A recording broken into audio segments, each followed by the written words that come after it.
Excuse me, blimey. Yeah, okay. We should be on YouTube, folks. God bless you.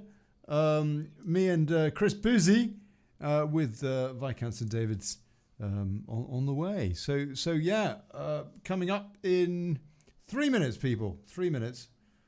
Just put on a bit of music. I don't know, something like this. There you go.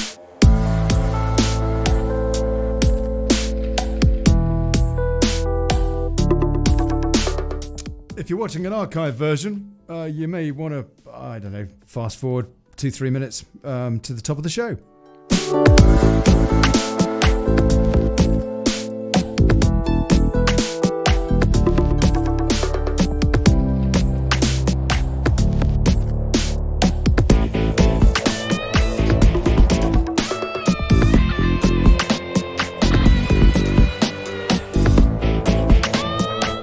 Now hold on a sec. Kazzy Mac says, lots of laughs, live in 9 hours, shall I stay up? And she's right. I don't know what that's about. We're going live in about 9 seconds, people. Well, 2 minutes. I don't know how to use this new YouTube studio thing. Hey, Steve B. Do us a favour, people. Share this thing. God bless you. In fact, do me a favour, put a link to the show in the comments or something so I can share the damn thing too, because I've got no idea what it is with this new system from YouTube. It's probably just a way for them to make sure that the thing never goes out or something.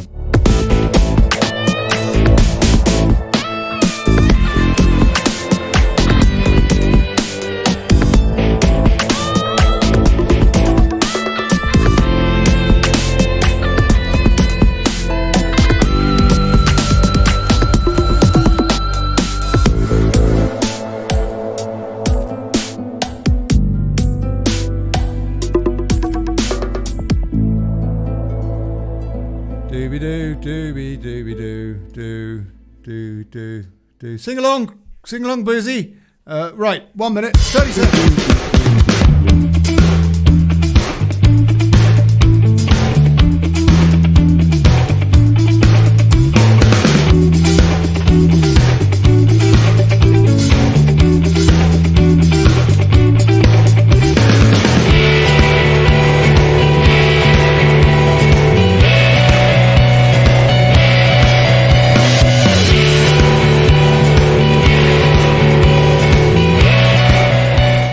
Coming up in about 1 minute, actually, people. 1 minute, yeah. Oh, for goodness sake. Oh, that's not me, actually. That's not me. That's the music. Just wanted to check something.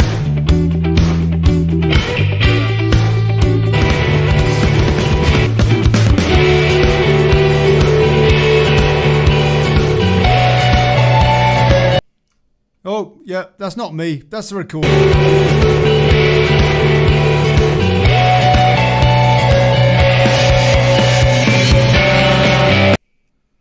Da, da.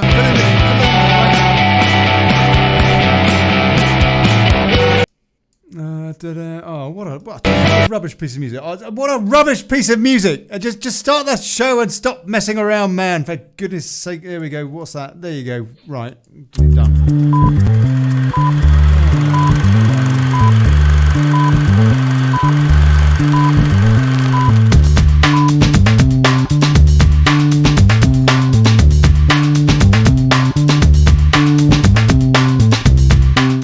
Good evening, good people.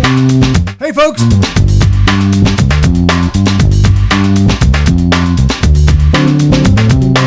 Welcome to the Daily Chaos.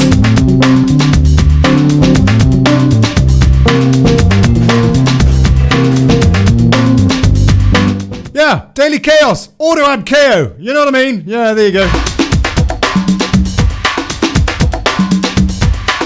If we're even going out, I don't know. I mean, yeah, hey, if it's all right with you, YouTube, I know that Facebook's bloody useless. Talk about censorship. Just got off a shadow ban, yeah. Just got off a shadow ban 2 days ago on the Daily Brexit page. which hosts Daily Chaos, the new show that Daily Brexit morphed into 2 days ago. Got another one today. Zuckerzits, Nick Bloody Clegg. It's called fascism. You know what I mean? Anyway, please share the show, darlings. Yeah.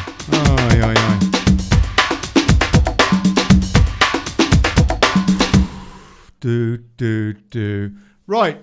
So here on Wednesday nights, 9 o'clock, GMT or 5 Eastern, because of course the old Trumpsters are watching this in DC. We know that. And we got Chris Boosey with us, English character living in the States and an American stringer for this show. One of a couple. God bless him. Chris Boosey. Good evening, sir. Can you hear me? Good evening. Coming live from San Diego, California, where it is 1300 Pacific time. Mate, that's lovely. And there you are. Oh, yeah, you're chivvy on the screen. You haven't got much colour, actually. Well, you've got a bit of colour. I suppose it's quite good weather there. Have you got coronavirus in all over there yet? Better than used to have. Yeah. Oh, yeah. Now, how are things over there? Are you kind of all coming down, succumbing to coronavirus yet? Or what is the deal? Just out of interest. I'm working part-time, putting myself through college so I can get... No, I know that. I know that. No, come on. I want to know about the top story in the media at the moment is the what is it, CV-19 or something. Apparently we're all going to cop it, which is distinctly possible eventually. But is coronavirus a big issue in California, or are people not really thinking about it? They're more interested in, I don't know, democratic implosion or something. Well, we've got the big problem with the homeless population. We're not allowed to call them vagrants or anything. They're transients. But yeah, they, we've got them on the streets here in San Diego, quite a big problem. But they're all across the West Coast. And so why is that? That is directly linked to the disparity of wealth in the United States, no? Partly, but it's partly linked to... we don't know where these people are from. There are Europeans living on the streets without who are illegal aliens living on the streets in California. We have people of all walks of life living on the streets in California. But we tend to have the migration of the homeless population come to California because it doesn't get cold enough for the exposure to kill you. And there's a lot more programs here to help them, get free stuff and not be chucked in a prison cell for just living on the streets. So it kind of means they migrate from most of the United States to California, turning the Golden State into the fecal state. The fecal state. Right. We have the Viscount has popped in too. Rodders, good evening, sir. Rodri Phillips. Evening, gents. Do us a favour. I was having a snooze and I just sort of woke up and I thought, oh my God, I'm late. That's all right. That's okay. Do us a favour. Pull your monitor down or something, your camera, just so that I can see you. There you go. I can see you. And he's had a shave. Right. Yeah. Chris, Rodders, Chris. Piers isn't with us tonight because he's out on some posh do. And so we've got a bit of a boys' night out anyway. And we are talking about a variety of stuff. I'm going to be taking some comments as well. God bless all of you lot on YouTube. I see that it's quite busy in there. Fantastic. And Wake Up UK as well. wakeupuk.net. God bless you lot. Really, really good to be hanging about with you guys for a little while. And we are talking tonight about some pretty important stuff. The future of the world. And also, not least, the kids. Yeah, Kids 2 is the name of this show tonight. Off the back of the report being released yesterday by the IICSA, the Independent Inquiry into Child Sexual Abuse. which is basically the inquiry that was set up by that fraud, Theresa May, off the back of the Jimmy Savile scandal. Jimmy Savile, that is his links, barely being mentioned yet in that report, as indeed hardly any politicians who aren't dead. But anyway, we will be discussing this fudge that is the IICSA so far. We will be considering the parallels between what's going on with this horrid scourge of political paedophilia being used to oil the rails of democracy in the UK.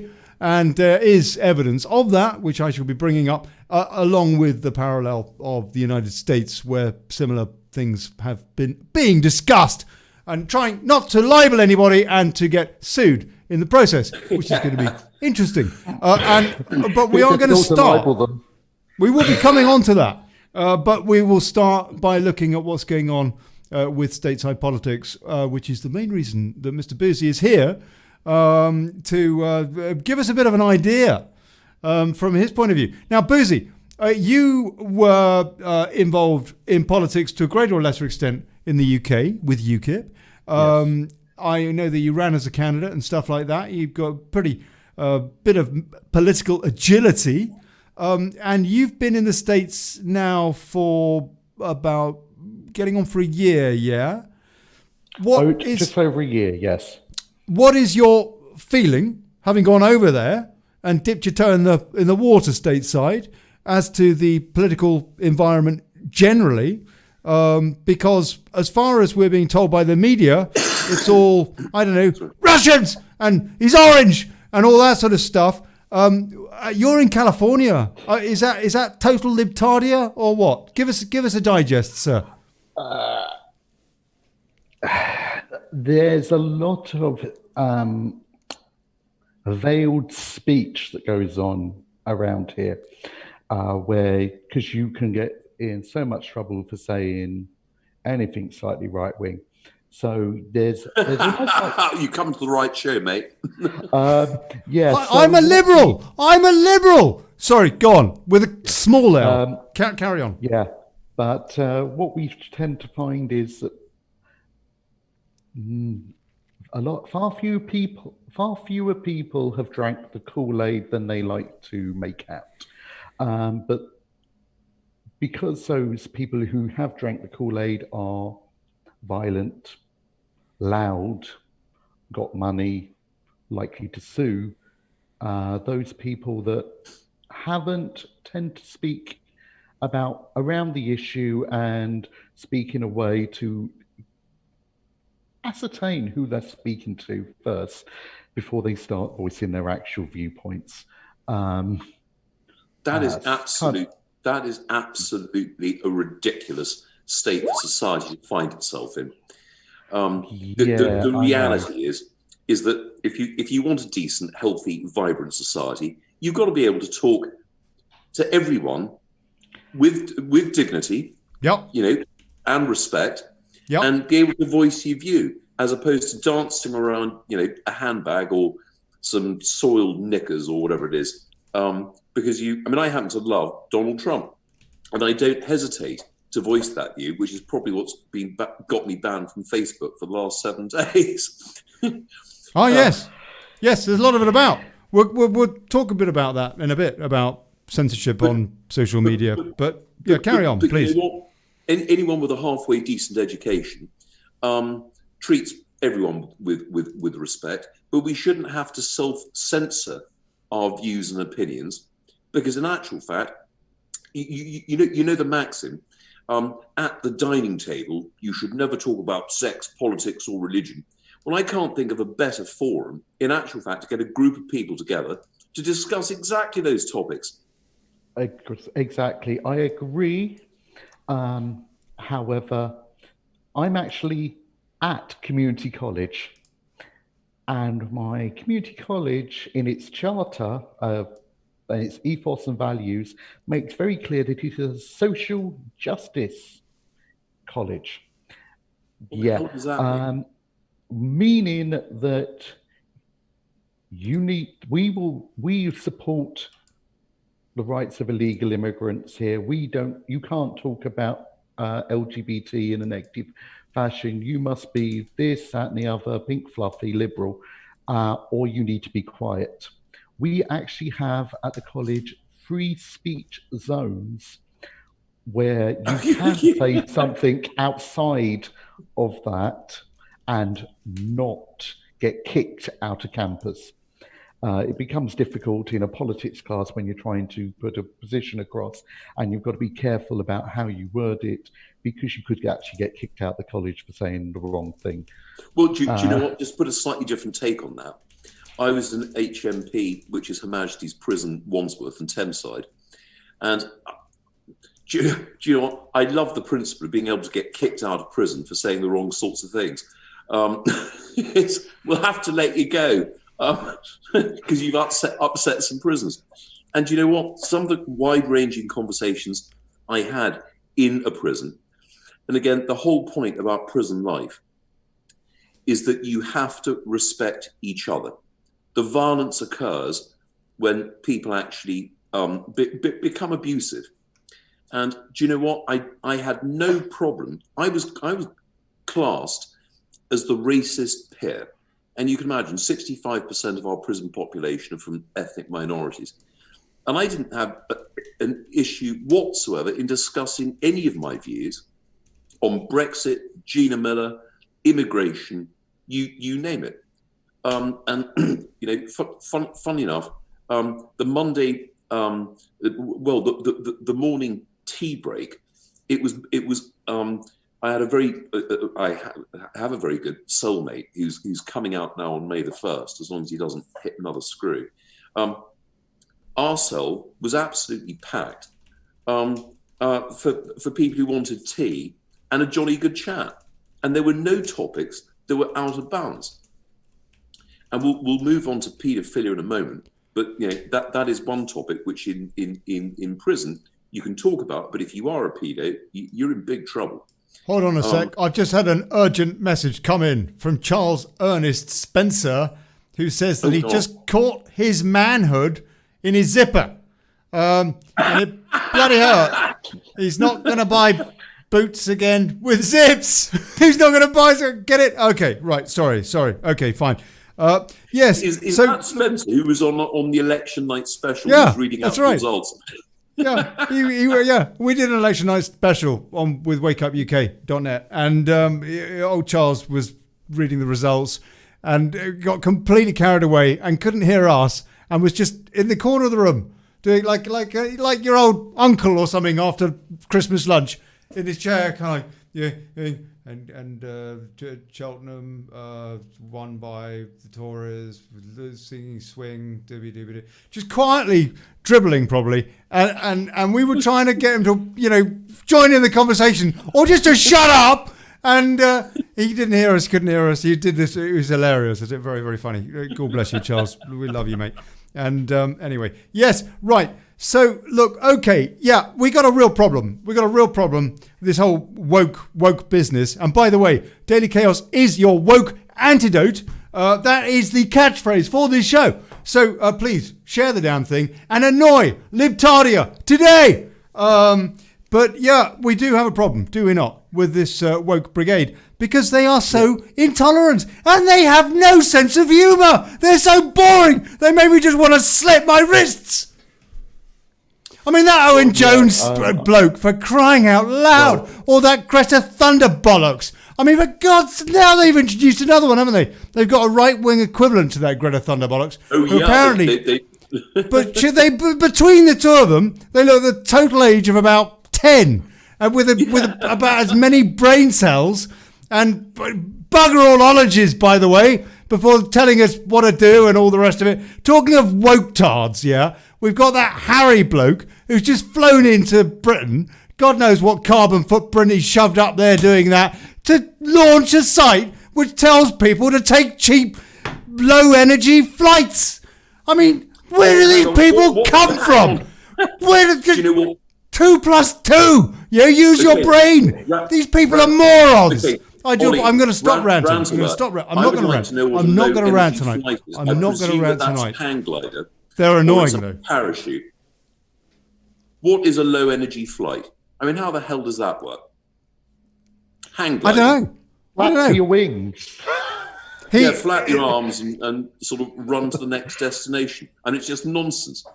And in actual fact, on a sort of more comedic note, I think this Mexit, or I don't know how you pronounce it, but Meghan Markle, SHIT or something. I don't know. Go on, yeah. Yeah, but you know what?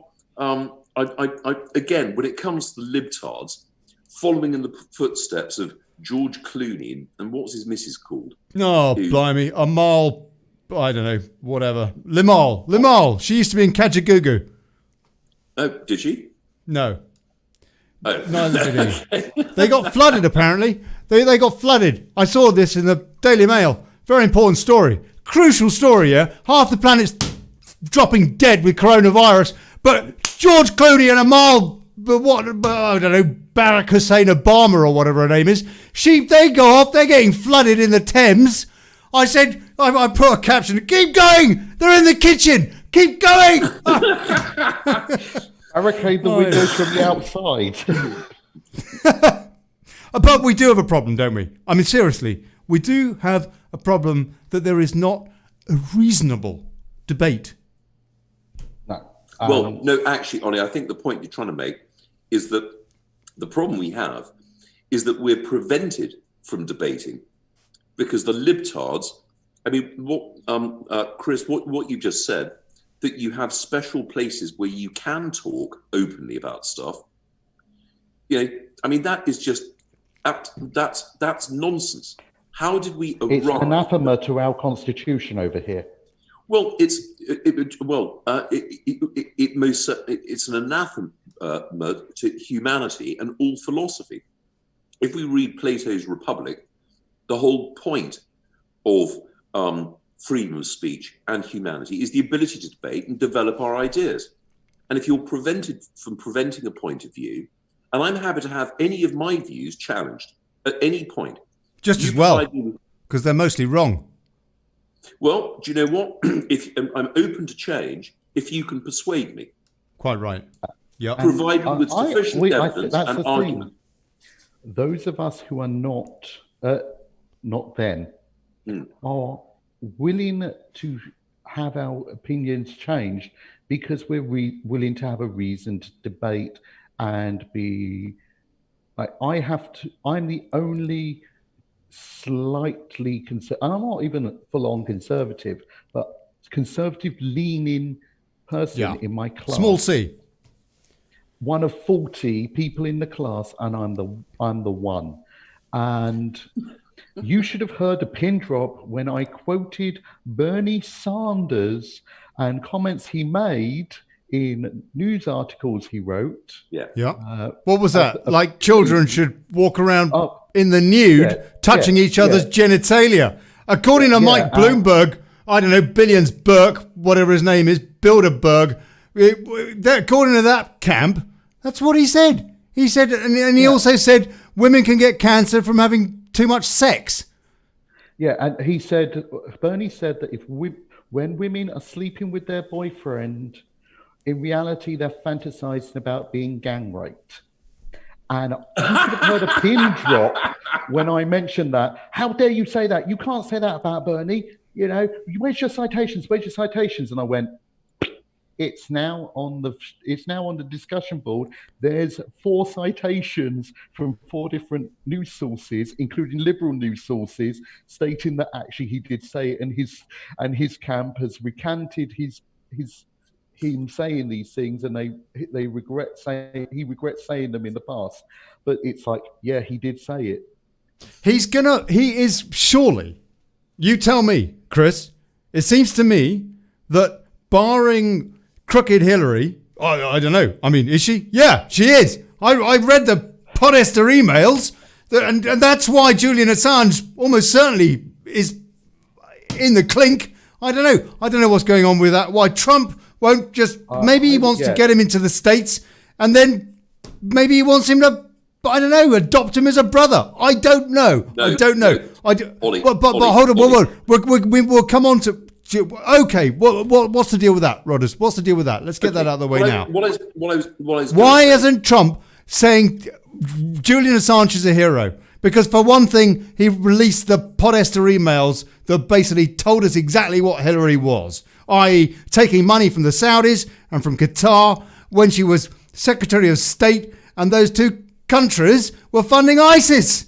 I mean, where's the Logan Act? Yeah, i.e. you can't be taking bungs from foreign governments when you're in US politics, etc. Sorry, go on. Ollie, to be even-handed, and as much as I appreciated these disclosures on the Clintons, I mean, how you go from earning $150,000 a year before tax, or $200,000 a year before tax, to all of a sudden being worth $250 million without any reasonable explanation. Well, that's socialism. Look at the Kinnocks. You're spot on. But the point being is that what Julian Assange Look at Tony Blair. Good old socialist. Yeah, kill a million people in Iraq along the way. Ollie, no worries. Ollie, go on. Ollie, you asked the question. The point being is that Julian Assange has knowingly received classified information that he would reasonably have known would be subject to the Official Secrets Act, either here in the UK or that whole Chelsea Manning thing. Chelsea Manning, or whatever she calls herself now that she's transgender and grown some boobs. The point being, that's her choice. That's her choice. She looks better than Hillary Clinton. Mind you, Hillary Clinton looks good in an orange jumpsuit. I'll tell you that. Carry on.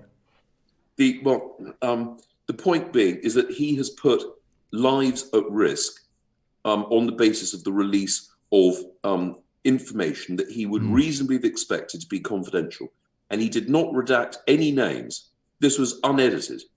Yeah. It's one thing having journalistic responsibility where you exclude names, but he's just put the whole lot out there. Now, I'll tell you what, though, personally, it seems to me the stuff he put out there, if anything, it helped Trump. And it helped us to get into a position where maybe this planet has a chance of draining the swamp of programs like this. Ollie, go on. If you were operating in the field in a delicate area, and all of a sudden something appears. Did he put people's lives on the line? He put Hillary Clinton's presidential campaign on the line. You could argue. No, forget Hillary Clinton. I'm from intelligence, so I know I was serving at the time that he was leaking. And yes, there were assets who met a grisly end because information got leaked by leaks. Really? That's a big thing to say. Yes, I was working in intelligence when it happened. There were people that died due to information, because that information has been got from sources, and if you start putting that information out, those sources, just like if you're a journalist and you have your sources, but you don't mention your sources because you don't want them to face repercussions, in much the same way, into human intelligence sources, if you release information, it becomes clear that they're the only ones who could have had it. Exactly. And those people who have been spied on, then know that these people have shot them, and then they take repercussions on them, kill them. Now, my personal opinion is,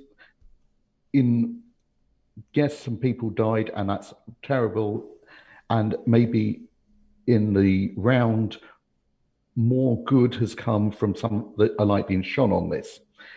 What I would say would be the best way to deal with this for Trump, and this is what I would be advising him to do, personally, if I were the advisor.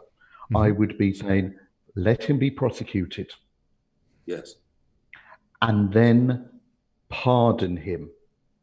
I disagree. But I would pardon him, what not necessarily a pardon, more a commutation. So I would say, yes, you've been responsible for these people, but you do need some of the information that he has released was never going to get released any other way. He was irresponsible by not protecting certain sources. You're saying, Chris, that people did die as a result of WikiLeaks and you know Julian what? That's Assange. where I disagree with you. Is if you're the husband or the wife of someone who died as a result of this clear irresponsibility and narcissism, and in my view, Julian Assange is a narcissist. That's hard to say for sure, but well, carry on. Opinion. Carry on. I'm happy to be challenged. The point is that they deserve justice. If you are the parent Yes. of a chap who's come out of the army and gone to work for Langley, and they've died as a direct result of Julian Assange, I want justice. And that does not include a presidential pardon for a guy who has acted with such gross irresponsibility. And he's an intelligent guy that he should have reasonably have known should have been handled with greater responsibility. And the fact what is the case is that he released documents that had not redacted the names of people, and it had not been editorially controlled. And you're absolutely right. There's certain information that once it's released, if you're operating in Korea, for example, the Koreans know there is only one potential source of that information. And what do? You lift him and then put one in the back of his nut. That's how it works. If I was, related to any of these victims, I want my day in court. Why should he get a presidential pardon? And what's the message it sends to others? It's do not accept information which you know to be confidential. It's as simple as that. I'm pleased, gentlemen, to have had your input on this, because it actually was the one story this week, because Julian Assange's extradition trial is going on this week in London, that I thought, hold on a sec, we should be talking about that. And so we have. And I'm very, very grateful to have that. And also, you give me pause for thought, because I am a massive Assange supporter, because of the information that has come out through WikiLeaks. But to hear that other side of the story, I have to say, is very, very, very convincing. And I appreciate that. I never learned much from people with whom I agree.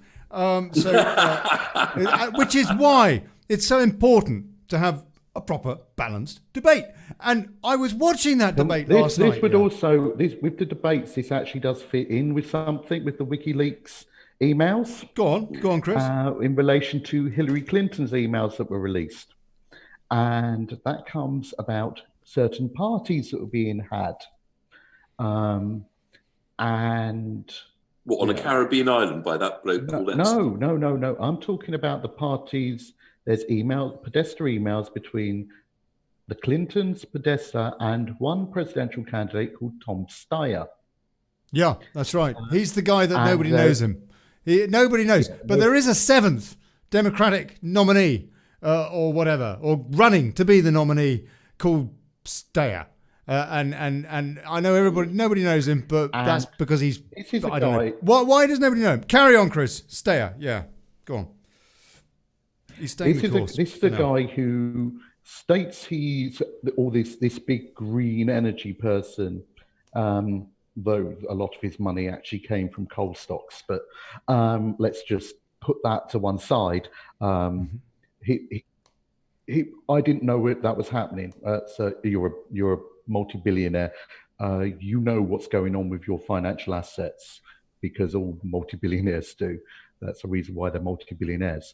So yes, you knew that you were investing in coal stocks. But these emails were talking, and this is relating to the Pizzagate stuff that has apparently been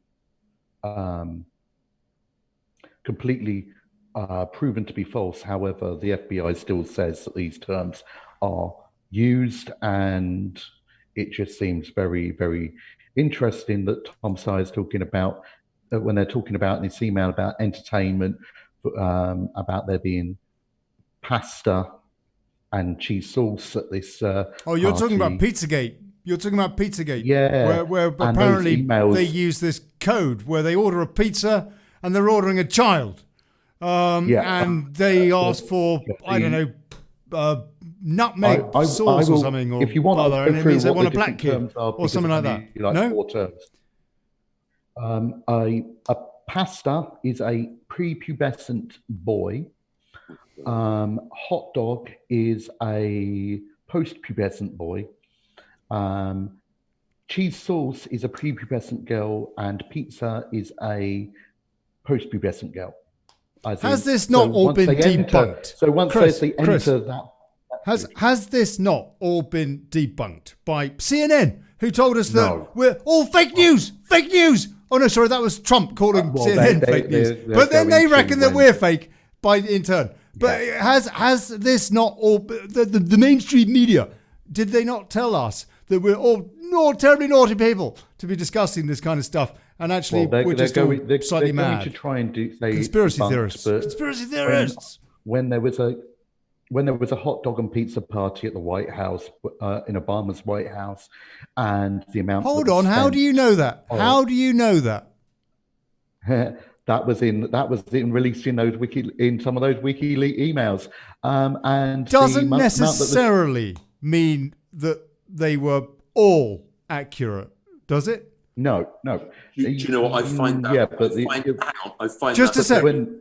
Hold on, Rodders. I just want to get a little bit more into what this is about, because we've not discussed this Pizzagate business much on the show. Because actually, there's costing for a hot dog and pizza party on the official White House records as well, held by Obama. But this hot dog and pizza party that's supposed to happen, the costs for hosting this and the cost for hot dogs, for the food, actually exceeded the amount spent on hot dogs and pizzas at a Super Bowl. So how do you know that for sure? You don't, do you? Well, this is reported information of sources coming from White House expenditure reports and stuff like that, where they're talking. Was there stuff? Okay. So there may be some evidence. Maybe. Sorry. Also, let me. Whoa, Rodders. I just want to dig into this a bit more, because I hear that you're going to protest, and you will be able to protest, sir. But I just want to get into a bit more of this, because also, what was it, that whiner bloke? Talking of hot dogs, yeah, that whiner married to I don't know, Barack Obama's. Hillary Clinton's personal assistant, and some say lover. I've no idea the truth. That lady was married to that whiner bloke who loved to take selfies of himself with his shirt off with babies. Most peculiar specimen. Anyway, his laptop got purloined or something by the cops, didn't it? And they reckon there was all sorts of dodgy stuff on there. Yeah, NYPD Vice. The bottom line is that we don't know, do we? It's a bit like Epstein. We've seen his black book. You can see it online. Oh, you can go through, you can see, there's there's Prince Andrew on there and Fergie, both of them with 16 telephone entries, by the way. And people like Peter Mandelson, about 11 entries, including one for his boyfriend and another one for his pet ferret or something. There's one for Tony Blair and Alistair Campbell. Oh, all the EU lot. And loads of Rothschilds and, I don't know, Viscount. Yeah. You on there? I don't know. Anyway, lots of people in that black book. It doesn't mean, oh, including Trump and Clinton, by the way, it doesn't mean that any of them necessarily were shagging trafficked women, which was what he was doing, wasn't it? Epstein was a sex slaver. Yeah. That's what he was.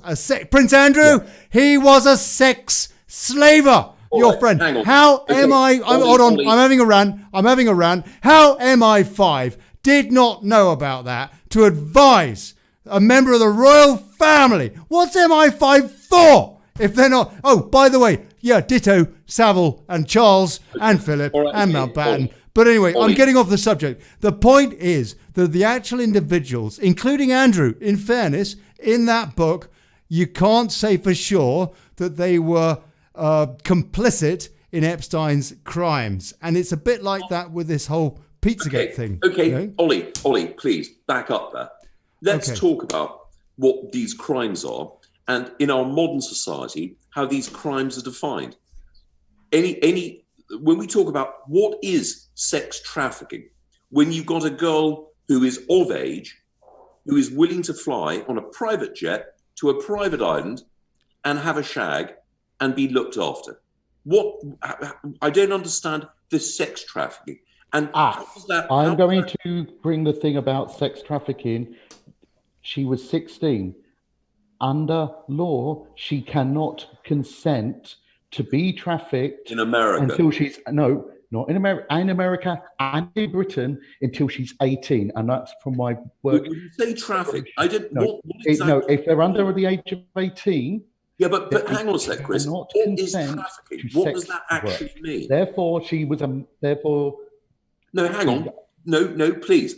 I want the definition of traffic. What? Putting them on a bus, putting them in a minicab, an Uber, putting them on a private jet. What is sex trafficking? I can give you that definition because I used to work and deal with it. Oh, God. Sex trafficking is the moving of an individual against their consent. Against their consent. Against their consent, or if they are unable to consent due to their age. Yeah, I've got that. I understand. Okay. And to move them from one place to another, and that it has to be a two different areas that can be delineated. That can be between two different postcodes in the UK. That is as little as it needs to be. But when we are talking about, he's got a good point though, hasn't he? His point basically, Chris, is that they were old enough. They were sex work. Yeah, Chris. Okay, got it. I've got that point. The point being is that if anyone is underage, and I do understand the point about consent. I mean, I went to university in Chicago, and it was very clear that you touch anything below the age of 18, that is statutory rape. Very familiar with that. The point is that many of these women have come out against Weinstein and who've accused him of predatory sexual assault. Now, these are phrases I've never heard of before. What is predatory sexual assault? To my mind, the word rape is a non-consensual act, which I wholly understand.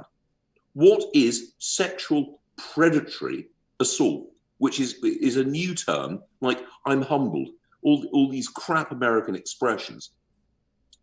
And we've seen this in the Weinstein case. I'll tell you what it is. And it is the way that Hollywood works, isn't it? Hollywood, whatever it is these days. Yeah.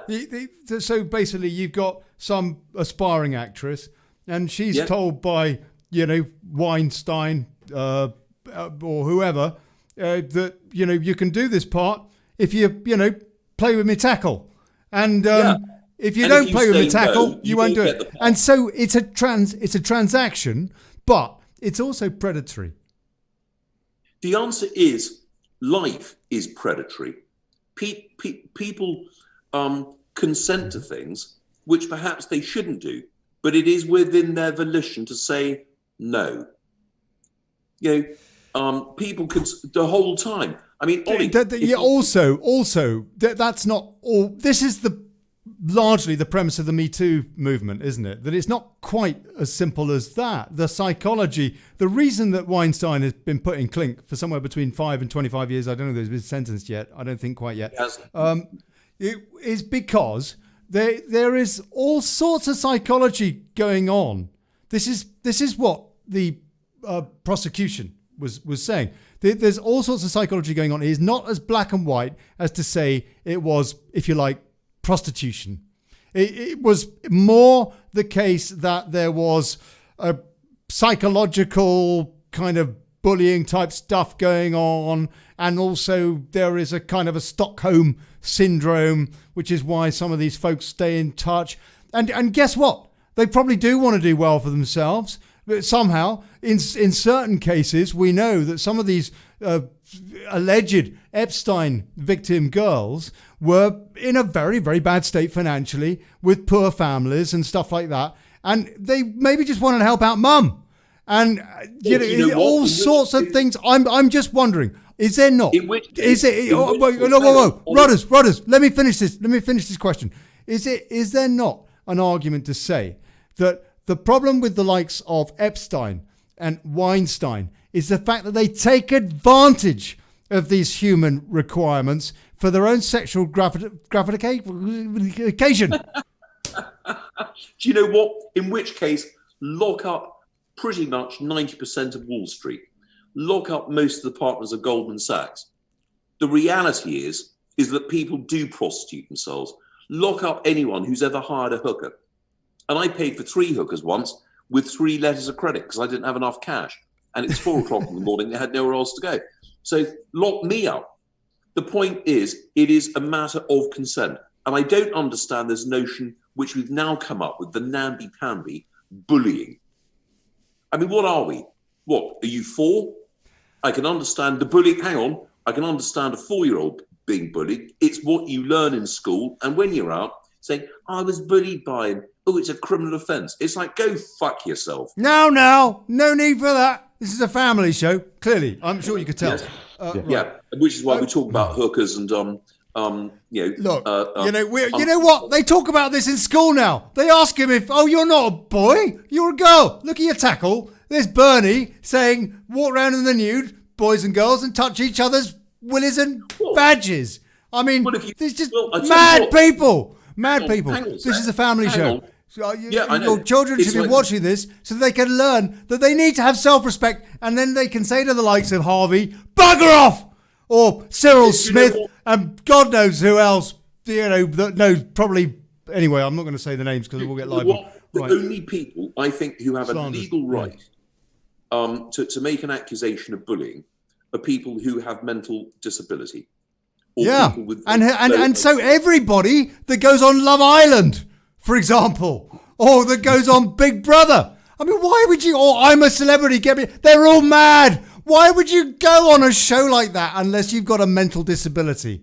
Well, if we look at John Bercow, another one, John Bercow, a man epitomised by his second syllable. Sorry. Yeah, well, the answer is yeah. The point, as much as I despise the man, if you work in the House of Commons, you actually have to have a reasonable academic qualification. And to say, I was bullied, it's like, fuck off. It's pathetic. It makes me ashamed of any British person who brings an accusation of bullying which requires an investigation. It's like, that's what the school playground is all about. That's what we're taught and brought up for.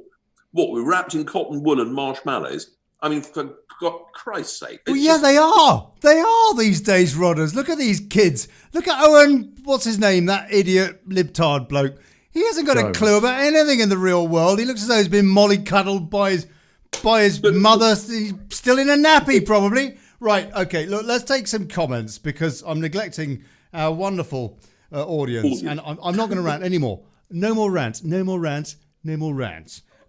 Stevie B sees what's happening with the Democrats' nominee race now, which we were going to be talking about. We might do as well. They are not the deep state giving up. The deep state is not giving up without a fight. We will be talking about that, Steve, in just a minute. Talking about that Billions Burke bloke and all the rest of it. Miss Patriot 74 says something or other. She's having a chat with somebody else. Bless her. Tanis Pullen. I thought that too. But in some case, they're talking between themselves. Look, if you've got some questions for us, right. Steve B says, Weinstein case, in my opinion, would not have taken place if Trump hadn't won 2016. That is a good point. That is a very good point. Chris, would you like to make a brief comment on that before I read out some more comments, please? Yeah. Basically, they couldn't attack Trump for what he said, and I want to grab him by the pussy. That was what he said. They can't do that, and then not say something about people like what Weinstein was doing. And the analogy I'll give to this is basically we have there are rules in the workplace, for example. In a normal workplace, there you have the boss, and the boss says to some young new trainee, "Hey, you want to come and discuss the future of your career at my place?" Well, like Malia Obama. It's very clear what he's after, what he's doing. And if she starts making up, no, I'd much rather just keep everything. You do get to a point where sometimes if he really wants it, He will say, you come to my place and you can get a promotion. Or you don't come to my place and you're off to the unemployment line. And that, and especially when you get women who might be a single mother who's trying to bring up her kids or something, and they need the job. There is that they are being having the sexual favors extorted out of them. Now, it's wrong, and those kind of things. All right. Okay. You've made that point. Let me just read a few comments, and then I want to move on because we've only got half an hour left. But that's for the whole thing with the Weinstein. Weinstein, in effect, has been. I saw something and I thought, actually, it's quite a. You're saying that he's being used as a tool to prise open a route to attack Trump. Not just attract Trump, but also he's being used as he's quite sacrificial blatant. He's been a sacrificial lamb, so that they can say, look, we're getting rid of the rubbish in our area. Don't focus on the crap we're doing, the other crap we're doing. Just look at how we're getting rid of this person, and we're outing this person and getting shot of him. Look over there, squirrel. Yep. So distraction. We can carry on. Classic distraction. Okay, let me read some comments and then we're going to move on because we haven't got long and we've got so much to get through. Kazimak says, we don't know what went on, drugs, etc. Carol Watson, Western Carol, God bless you, says, some of the girls were only 11 who were trafficked and raped. Amanda Rolfson says the debate's stirring over the age of consent in the UK, which has been set at 16 since 1885. Kazimak says, good mention, Rodders, guilty Weinstein. Miss Patriot 74 says consent should be raised to 18. End of the day, Andrew was wrong to be doing those things, says Kazimak. And Tanis Pullen says, 74, definitely. When my 3 girls were growing up, my hubby wanted the age to be 40. I think she means the age of consent. Right, okay. Right, I want to move on because we had all sorts of fun last night for the second week in a row at the Democratic debates, which is just an absolute joke. And you could argue that this is another distraction from what old Chris was saying back there. I'm just going to show you a couple of extracts of what we saw last night to give you an idea of these kind of total morons that could be president in a perverse world. Who knows? Here is a couple of whatnots. This first one is, Bloomberg reckons that, I don't know, let's have a listen. Oh yeah, listen to this. 21 of those were people that I spent $100 million to help elect. All of the new Democrats that came in, put Nancy Pelosi in charge, and gave the Congress the ability to control this president. I got that. Number 2, I bought. That's what he said. I bought Nancy Pelosi is what he's saying. Listen to this again. I've got the volume up a bit more now. 21 of those were people that I spent $100 million to help elect. He's talking about the House of Representatives, basically buying their election. That's what he's basically saying. All of the new Democrats that came in, put Nancy Pelosi in charge, and gave the Congress the ability to control this president. I got that. Number 2. I bought, and then he corrects himself and says, I got them. No, hold on, Rodders, let me finish my point here. This is fascism, yeah? What is it? Fascism, by the way, is business government collusion. That's all it is. Jackboots are optional. Mussolini's definition.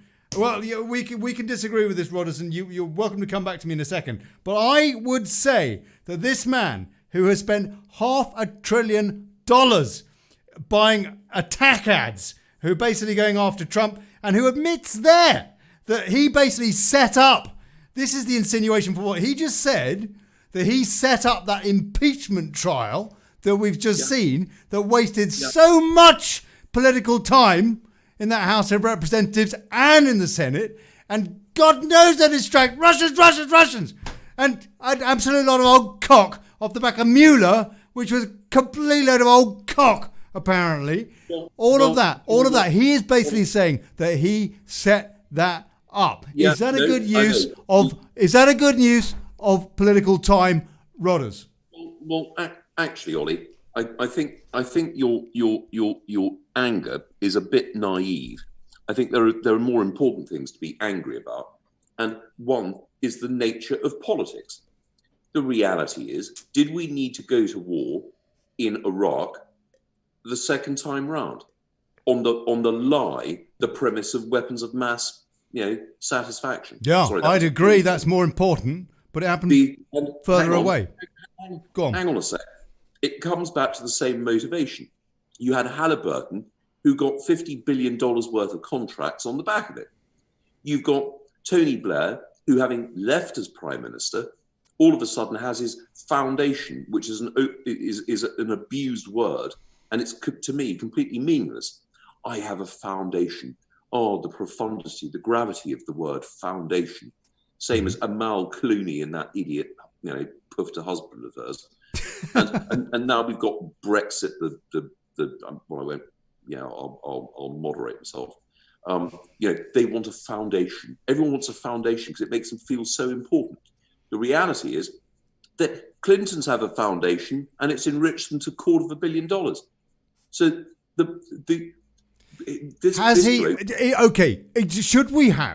should we have the kind of character who is essentially buying the presidency or trying to in office? A character, I might add, who effectively bought himself a third term as New York mayor. Because, oh no, I'm not satisfied with term limits. I'm not satisfied with the law. So I'm going to change the law. And then when he got his way and got his third term, he changed the law back so nobody else could do what he'd done. Ollie, the point is that people were prepared to accept it.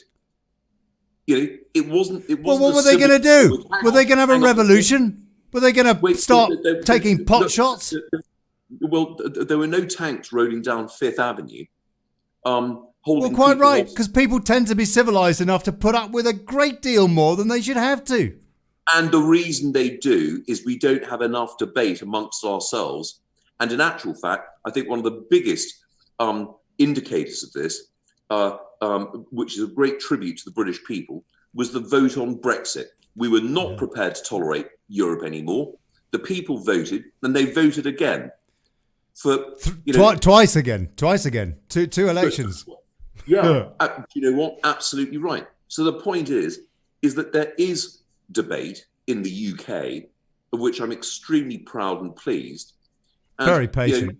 The Brits love a queue. If there's a queue, the Brits will stand in it, even if they don't have to. The cubicle next door's empty. Give us a queue. And do you want a cup of tea? Lovely. Oh, lovely. Yeah, which solves everything. Yeah, my brother's just committed suicide. Oh, don't worry, I have a cup of char. The point. Yorkshire tea. Yeah, Yorkshire tea. Yorkshire. I mean, that was the great hunting ground for the Conservative majority, and it demonstrates, in actual fact, that here in Britain we do have a degree of freedom of speech, which the Americans don't. The number not on Facebook. Well, on Facebook, unless you like sharing cakes and kitties. That's what they. Right. Well, so you basically you think that Bloomberg is all right, and that basically No, I haven't said that, Ollie. What I've said is that he's operated within the rules, and people are prepared to accept it. Don't forget, you get the government that you deserve, and if you want a shit government, it's because you have a shit mind. It's very simple.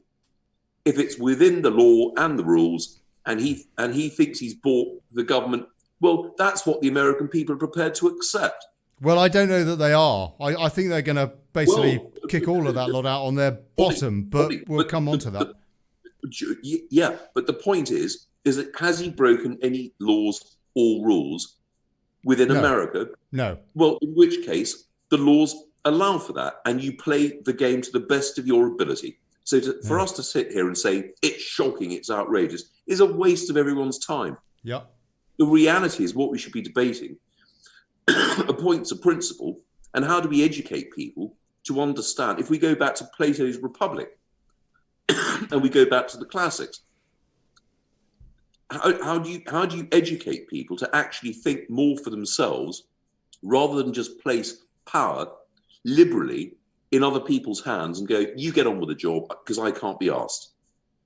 The more responsibility you take for your society, the better the society you get, is my view. Chris, I get worried about the Viscount sometimes because he doesn't half chuck in some good logic. No? Yeah. Can you disagree with any of that? Apart from the fact that the educational system is so crap and people aren't taught civics and stuff like that. But apart from that. Right. Yeah. Obviously, I get and agree that, an engaged electorate it prevents a lot of these things. However, Bloomberg, as I actually wrote in a paper, is a Napoleonic oligarch. He is a bit short, isn't he? I think he went into politics because it came with a soapbox. Yeah. But the issue with Bloomberg is because he's got the money, no one ever tells him no, and that's then handing the reins of power to someone like that. It becomes extremely dangerous. Well, and don't forget, he has broken some laws, but no one has actually taken him to task for it. Well, his organisation, same thing. The Clintons have broken tons of laws. No one's actually prosecuted them. There's no district attorney who's gone for them. And don't forget that Bloomberg, after he got divorced and he'd sold a huge chunk of shares of Bloomberg, he said, "It's great being me," and you can reference it, Ollie. He said, "It's great being me. A divorced single billionaire in Manhattan is every man's dream. Hot Who said dates that? and sex." Bloomberg. Right. Yeah. He said something along the lines of, "I've got all the hot women that I can require." So when it comes to I wouldn't say pussy grabbing because that's rather crude. I would call it cat snatching. You just did, but yeah, go on. Well, yeah, I was just quoting. Which I think is quite right. We can quote. Yeah, and the point is, Bloomberg was as crude as Trump. And again, Ollie, I beg you to Google that quote, and I think it was a Vanity Fair article, where again he goes, "I'm divorced, I'm single, I'm a billionaire, and I've got all the single women I could possibly require in Manhattan. It's brilliant. Life doesn't get better than this." And frankly, I wouldn't disagree with him. But the point being is taking the moral high ground now and lambasting Trump. Of course, if you're a rich guy and you're single, you got power, you got influence, you got high testosterone levels, and you want to get laid. I mean, Ollie, let's be honest amongst each other. Yeah. What's he about to ask? He's about to ask me something that I'm going to have to blush about. Go on. I mean, if my wife popped her clogs tomorrow and, I sold my cigarette business, for $500 million, what the hell do you think I'd be doing? I'd buy a private bloody island. I mean, I believe in the age of consent, and I have no interest in 20-year-olds. I'd fill it full of divorcees, who are at the peak of their sexual curve. That's just my thing. But the point is, let's not be hypocritical. And the problem is, no one points out the hypocrisy of these libertards. They behave. I mean, Clinton. No one's taken him to task for obviously lying to Congress. "I had no sexual relations." Well, I'm not entirely sure that the church agrees with the view of oral sex as being, a non-sexual contact item. Sticking a cigar. Okay. Yes, we get the message. Yes. Right. Okay. So there is that side to it. which segues rather nicely. I was hoping that we would get a little bit more into the guts of what's going on with the Democrats, but we've only got. Hold on, whoa, Rodders. We've only got 14 minutes left anyway, and so I'm going to move on because this is a segue into Westminster. And so far as the Democrats are concerned, let's face it, they're toast. Anyway, that is the bottom line. I don't care what Boosey says or Rodders. The fact is they're buggered. And Trump is going to walk 2020. And so there's not much point in having a debate about it. Okay, you have a quick comeback on that. Both of you gentlemen, please. Am I wrong? I agree with you. I think the Democrats are buggered. The reality is, if you look at the Trump support, he's taken politics into a new realm. I think people are bored with professional politics, and the manner in which Trump communicates via Twitter, which I thought was very odd. It means you don't have any filters in between the president and the people. What comes out of his mouth is what comes out of his mouth.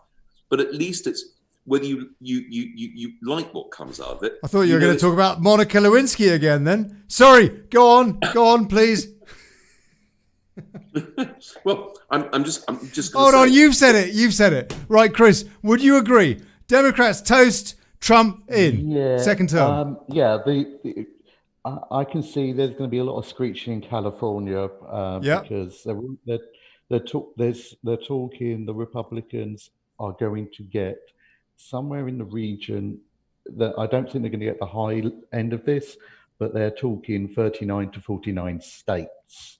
Right. Is Clinton, is Hildebeest, is she going to, basically do some dodgy, is she going to run as Bernie's running mate? And then when he makes, if he makes the presidency, then she's going to pull his stents out and he'll have a heart attack. I think they're going to shaft him. I think they're going to shaft him again because they know that even though he's got the support he's got, he's not. We've got Trumpocrats now, and that's caused. And we've got the mass exodus, and it is a mass exodus of Black Americans from the Democratic Party. Yep. And even with Latinos, because you've got the difference between Cuban. To be blunt, there's no Cuban or Venezuelan who is now an American citizen is going to vote for Bernie Sanders.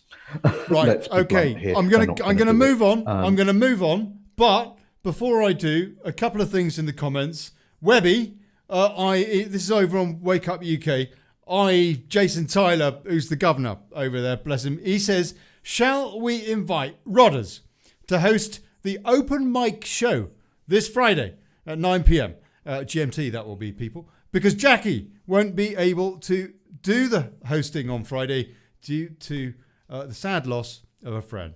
So, Rodders, mate, you have been asked to host a show over on Wake Up UK on Friday night. Just carrying that message for you. And Charles Ernest Spencer says, Rodders for president. So there you go. Rodders for president. Right. Okay. God bless him. And delighted to host a show, but I think we ought to do it jointly. Well, all right, we'll talk about that. My wife might have something to, but we'll talk about it. My wife might have something to say about it as well on Friday. But anyway, we're going to take a couple of messages over on the YouTube. Kazimak, problem is working class Americans have given up.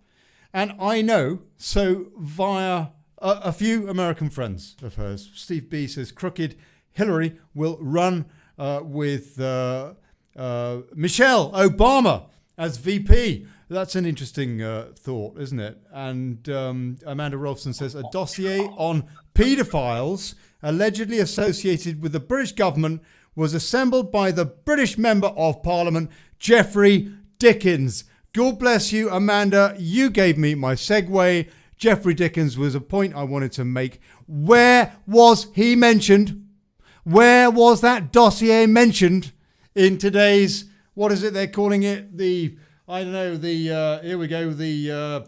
allegations of child sexual abuse linked to Westminster, not mentioned a single time. Now, the thing about that, I read this thing, yeah, and it's not what it mentions that's the point. It's what it doesn't mention. It's what it omits, which is practically everything. What are your thoughts? Okay, Rodders, go on. What are your thoughts? What happened? What was the purpose of this investigation that was set up by Theresa May that basically tried to shaft democracy and Brexit? Is she also shafting the nation's children? The answer is yes. I've got 2 points to make, and I'll make them as briefly as I can. The first is there have been so many admissions of paedophilia amongst the political class, which gives you a heads up on the quality of our political class. I think one of the most important ones was, funny enough, David Steele, now Lord Steele, where he basically plays Pontius Pilate by washing his hands of, who was the big fat chap who died? Cyril Smith. And he said, yeah, I knew he was up to no good, but I wasn't an MP at the time. It wasn't my responsibility. Now, that's an astonishing statement, because it's the responsibility of any adult to protect children. Just to go, well, it wasn't my responsibility. It wasn't on my watch, mate. If you're aware of that, you have an obligation to tackle it.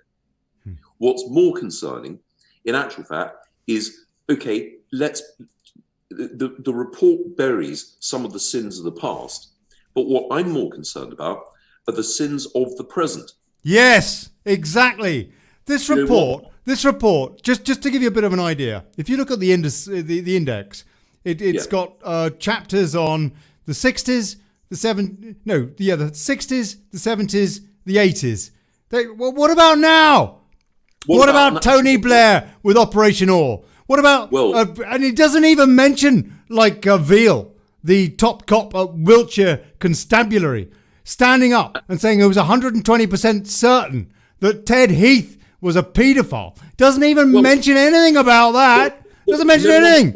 This is the guy that took us into the EEC. The insinuation here being that he was bribed to take us into the EEC that became the EU. And let me just finish this rant very, very quickly. Very quickly. We have Ted Heath's his whip, Tim Fortescue, who goes on the BBC in 1987 on Westminster Secret Service and says that we had MPs would come into our whip's office and they would say, we've got a problem. Little boys, could be little boys, he said. And we would help them to cover it up, because then we would have them in our pocket to do our bidding at our beck and call. That was the same, that was the same government that took us into the EEC. Tim Fortescue's colleague, Ken Clark, who was the father of the house, who's just been put in the House of Lords. Where was his testimony to the IICSA? Ken Clark, why were you not being questioned by the IICSA to tell us whether or not the people like you with your black book were basically blackmailing MPs to vote with the government that took us into the EEC? Rant over. You rant. Right. The key thing is that there have been lots of sins committed in the past. What I'm more concerned, and that's ancient history, and we can go on. Well, it's not, because it affects our democracy to this day. Gordon Brown, another example. The rape gangs, the mass rape and murder gangs. Rotherham and all that, all over the country. And his Home Secretary, Jackie Smith, sent out a memo to say, to all the police, saying, do not investigate it, ignore it. It's a lifestyle choice. It's a lifestyle choice. Yes, and girls being mass raped and murdered as a result of that diktat from Gordon Brown's government. Why was the IICSA not investigating that? Ollie, who was the director of public prosecutions at that time? Keir Starmer. Exactly. The point being is we can go on and bang on about Ted Heath and all that crap. We can't change that part of our history. What we can do is to change the present and a future. But this is the present now. I mean, the whole rape gang stuff is still going on. They're still being tried. Well, the point being is that how do we shape the institutions that are relevant, in actual fact, to stop it happening in the present? You know, exposing the way we stop it, they've got away with it for so long. The way you stop it is you do the investigations, you find the people who are still alive, who've done it, and you prosecute the hell out of them, and make it so clear that this is the line in the sand. We're dealing with you guys that done it in the past, and we know about it. And any one of you that tries doing anything like this again in the future, we're going to do the same thing. And one thing that Trump has done over here that is not publicized a lot is he's said that if you are involved in child sex exploitation and you have 2 counts, he's done this by executive order. God bless him. 2 counts against you, you are going to have to justify in court. Your legal team is going to have to justify in court why you will not get the death penalty. I've heard that. And now what you're doing is you're now saying that these people who've done thousands of these things, you're going to be putting them to death. And what you're Chris, then going to be doing, dealing with it and going... Just take a cut off there, Ghoulies. Go on, go on, Rod. Right, take a step back. We have 2 minutes, gentlemen. In fact, we've got 1 minute. Rod. Okay, very quickly. What has set the cause back, unfortunately, is that absolute wanker, Carl Beach, a.k.a. Nick, who accused Lord Bramall. So you've got a fantasist. And Tom Watson was doing exactly what you just described. He became the crusader as deputy leader of the Labour Party to crucify paedophiles on the testimony of one idiot who's now serving 18 years. So one's got to be very careful how you do this. The point is, ordinary policemen do not like pedos. And for them to be guided by politicians and government and Keir Starmer when he was in power to lay off the Asian gangs, that is where the root of the problem lies. Backtracking, you end up with a whole pile of different problems. And I agree with the diktat. Cut their nuts off if that's what they've done. But in terms of going forward, we need... If it is beyond a reasonable doubt, I would say that we do need some kind of deterrent, because clearly at the moment we don't have it. Whether it's VIPs or regular people or what, it clearly is a problem that is prolific and that needs correcting somehow. It goes without saying, but the problem has been, in actual fact, is the politicization of our courts and the politicization of our police commissioners. I think there are 50 police commissioners roughly across the UK who accept political diktats. That is not their job to listen to politicians. Their job, in actual fact, is to police under the laws of the land. Simple as that. Not accept that we ought to lay off the Pakis who are running around raping our children. Pakistanis, please. Come on. Sorry? Let's just be a wee bit. We don't want to get completely kicked off YouTube. I've already been kicked off Facebook.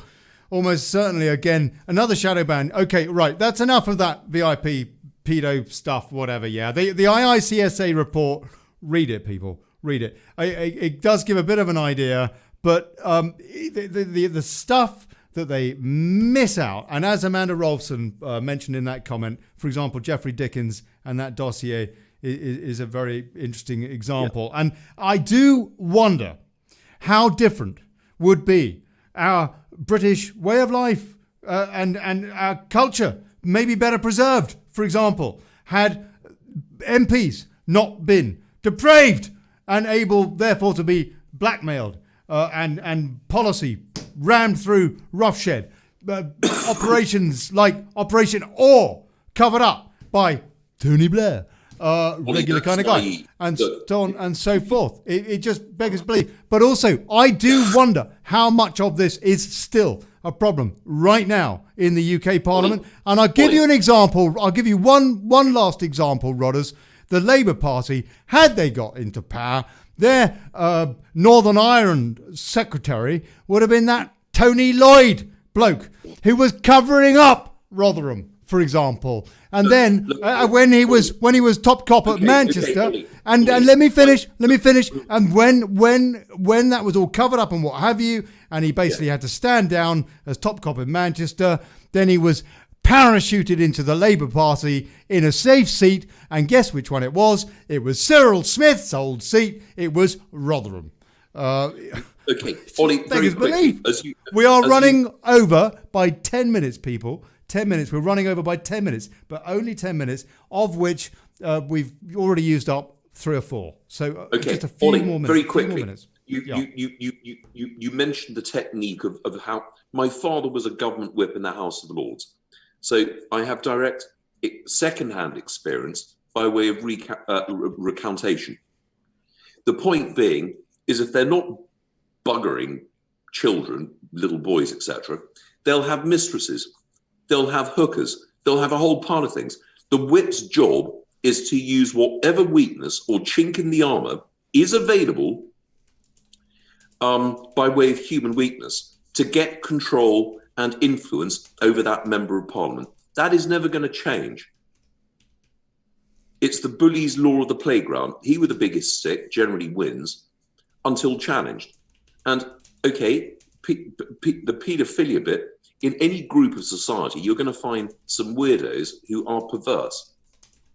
But I can guarantee you, I don't know what the percentage is, but a considerable percentage of the House of Commons and the House of Lords have birds or lovers on the side that remain undisclosed. And that's all that embarrassment. But that's different. Is always that's not involving kids necessarily. I mean, that's a different thing.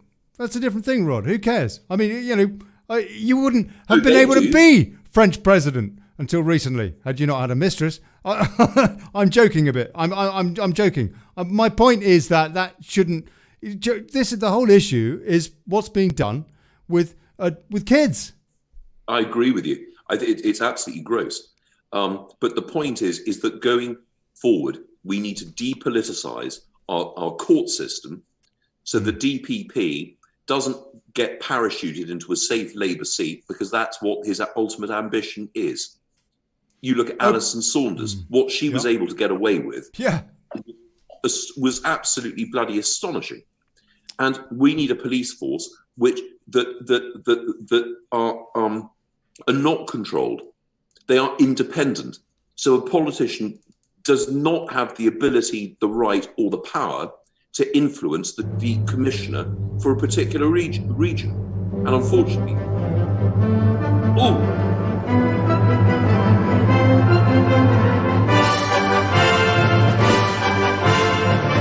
Runners! Come on, sir!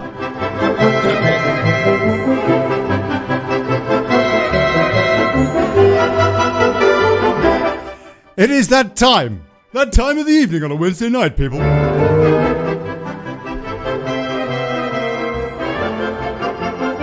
Because you know what? I don't know about you, but I was getting awfully depressed there.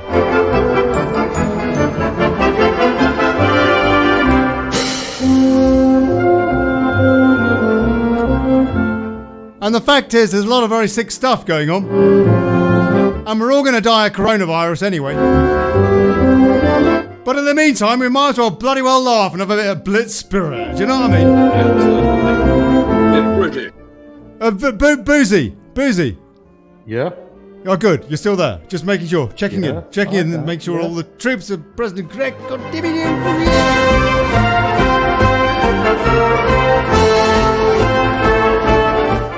Right, so we do this. Look, you know what? Boosey, thank you so much for coming on. God bless you. Stateside stringer Chris Boosey popped in to, well, basically correct us.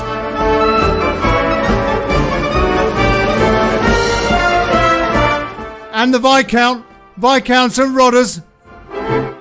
God bless you, Rodders. God bless you, mate. Well, thank you both for a very entertaining evening. Are you going to do that thing on Friday? You better have a chat with Jason Tyler over on Wake Up UK. God bless you, Wake Up UK people.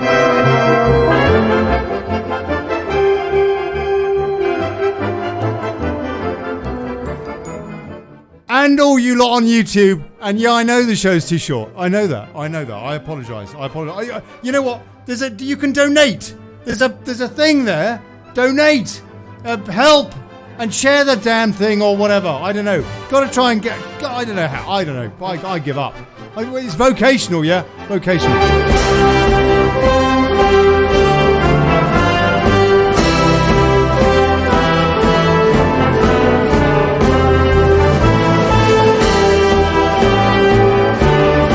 I've just realised we can't see... Oh, yeah, you can see Rodders. Oh, you can see Rodders. Oh, good. Oh, you can't see the donate thing. Oh, well, bugger that. Don't worry about it. I also want to give a shout out to a couple of people we lost this week in our community. We lost Alan Ashwood, who sadly died a few days ago, and we also lost Finchley Road, Gordon Bowden, a couple of amazing encyclopedic minds, and I was really sorry to hear that we lost them, but God bless them, and thank you for your service, gentlemen. And old Alan and me, we didn't see eye to eye on a lot of stuff, yeah, but I have to say I learned more about him, more from him about the history of the EU than pretty much anybody else. And Gordon Bowden came on the show and told us all about told us all about Finchley Road off the back of the Panama Papers scandal a couple of years ago. Gordon Bowden came on, and you can check that out in the archives, facebook.com/Daily Brexit. And if you want to see that show, that was quite fascinating. Gordon Bowden and Alan Ashwood, we lost them both in the last week. And two community leaders, yeah? Two community leaders.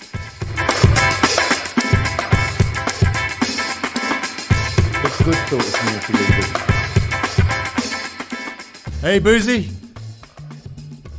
This actually is the end of the show now. This is the end of the show now. I said the good sort of community leaders. Yeah, no, they were. They were a couple of good guys. Guys. The ones that actually try and help the community rather than screw it over. Yeah, people that genuinely cared, really genuinely cared about democracy and stuff like that, and would come on my show and castigate me, but who were basically heart in the right place. And God bless them, but there you go. What can you do? Hats off. And if there are any mediums in the house, tell them we miss them. See them soon. 50 years we'll all be dead. Oh, that's it. Ciao. God bless you.